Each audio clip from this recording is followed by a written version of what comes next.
Panibagong araw, panibagong house viewing na naman tayo. Nagsunod-sunod nga yung townhouses na pinuntahan namin kaya naisipan naman namin na detached house ulit yung puntahan. Kumpara sa mga dating pinupuntahan naming detached house, ito nga ay mas mahal. Mamaya malalaman niyo yung presyo. Uunahin ko nang ipakita tong living room nila. 13.15 square meters yung sukat nito. Tapos yung tawag pala sa ganyang window, picture window. Kung titignan nyo naman yung sahig, hardwood yan. Yung TV nga nila nasa corner. Parang wala kasing mapaglagyan. Tapos itong dining area naman, 10.4 square meters yung sukat.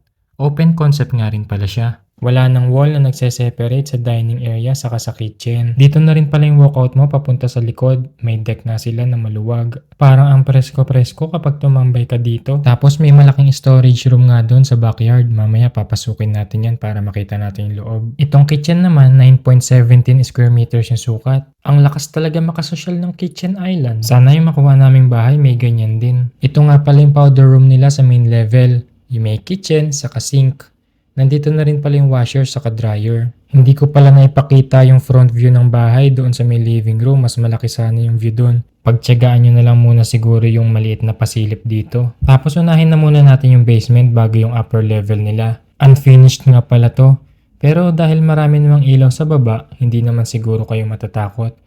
Karamihan kasi sa mga nababasa kong comment, natatakot sila kapag basement yung ipinapakita ko. O diba maliwanag tignan, saka maalinis-linis rin naman, hindi katulad dun sa iba kong mga naipakita. Feeling ko maayos dati tong basement na to, kasi kung titignan yung flooring, may mga tiles siya.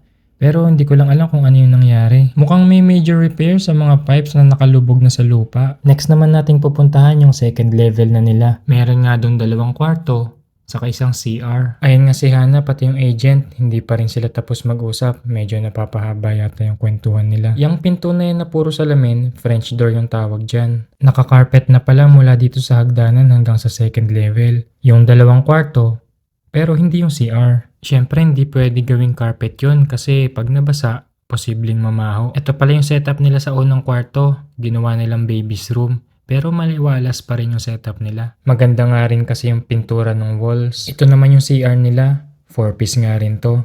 May sink, toilet, bathtub at shower. Yung bathtub at shower nasa likod ng kurtina. Ito naman yung primary bedroom. Kung yung naunang kwarto may sukat na 8.0 square meters, itong primary bedroom naman sumusukat ng 14.55 square meters. Mas malaki yung TV na nakalagay dito kumpara dun sa living area nila. Feeling ko bagong pintura lang tong bahay na to. Ano sa tingin nyo? Tapos ganito pala yung view mo sa bintana ng primary bedroom.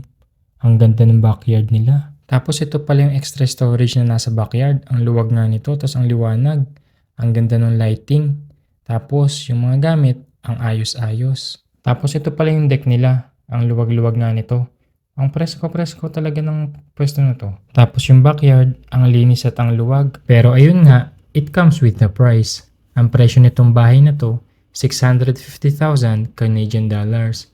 Or sa Philippine peso, 26.3 million pesos yun. Kung yung mga nauna kong ipinakita ay 20 million pesos lang, 6 million pesos na mas mahal itong bahay na to. Pero para sa akin, di hamak naman na mas maganda to.